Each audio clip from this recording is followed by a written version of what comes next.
고 크게 다치신 것 같아요. 그래서 우선 한시름을 놨어요. 근데 병원으로 이동을 하고 있대요. 근데 엄마가 보지는 못했대요. 왜냐면 산에서 다치신 거라. 실족. 예.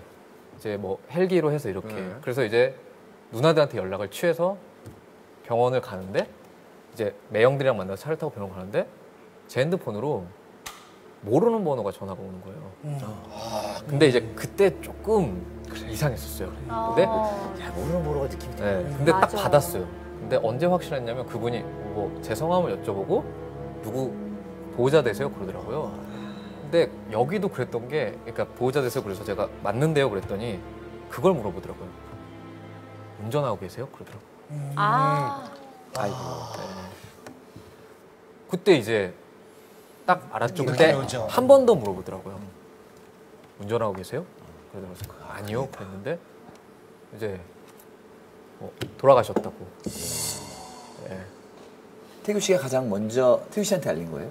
그죠. 그래서 이제 더 슬픈 건 뭐냐면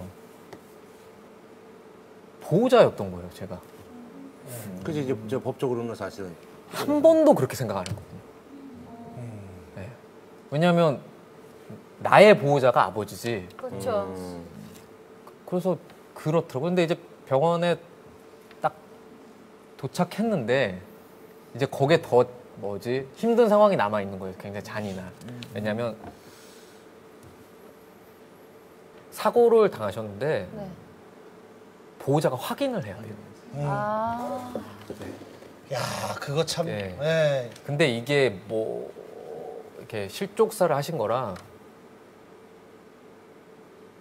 시신을 확인을 하는데 의사 선생님 입장에서는 당연히 이제 설명을 해줘야 되잖아요. 그러면은 그 아버지를 보면서 어디가 어떻게, 그러니까 신체 부위가 어떻게 손상됐는지가 이렇게 듣는 거예요. 예. 돌아가신 아버지를. 근데 손이 보이더라고요. 손이. 아버지 손이 보이는데 이렇게 흙이 이렇게 묻어 있는 거예요.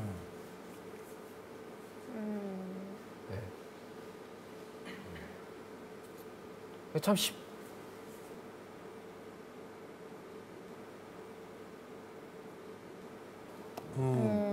근데 이제 누나들은 못 보게 했죠. 어머니도 그렇고. 근데 그것도 되게 웃기더라고요. 그러니까 돌아가시고 나서 이제 그러고 있는 거잖아요. 아들 노릇 하겠다고. 그러니까 사실 되게 한심했었어요. 누나도 울고 있는데 아버지 잔소리 듣기 싫어서 좀 피해 있었던 상황이었고. 예. 그리고 아버지 그 돌아가시기 전에 그러면 뵀던 게 언제? 못 뵀어요. 돌아가신 날도. 아니, 그러니까 며칠 동안? 네. 그리고 이제 돌아가시고 나서 이제 듣게 되잖아요. 네. 이런저런 얘기를 듣게 되는데 누나가 그 얘기를 하더라고요, 저한테. 아버지가 저 그리워했었대요.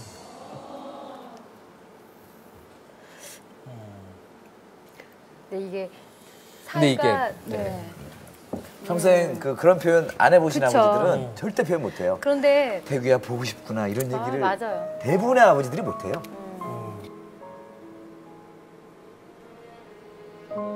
가장 컸던 게 뭐였냐면 아버지가 이제 제가 이제 아버지를 외면하고 있는 동안에 궁금하잖아요. 내가 들어왔는지. 예. 그런데 제 방이 바로 현관 바로 앞이거든요. 예. 근데 그거를 열어봐서 봐도 될 거라고 생각을 했는데 못 열어보셨대요. 그리고 신발을 확인하셨대요. 내 아들이 들어왔는지 안 들어왔는지를 같이 사는데 방문을 못 열어보시고 신발을 보고 얘가 그리고 또 이제 막 신발 옷 사는 거 좋아하니까 신발이 워낙 많잖아요. 근데 거기서 수모 그림 찾기 하듯이 제 흔적을 이렇게 찾는 거예요. 근데 그것도 미칠 것 같았는데 언제가 제일 슬펐냐면 어느 날 이제 집에서 밥을 혼자 먹는데 아버지가 드셨을 법한 같은 자리에 같은 공간에 제가 밥을 혼자 먹는데 아버지 계속 그렇게 혼자 드셨을 거 아니에요. 그렇지. 그러니까 그때 확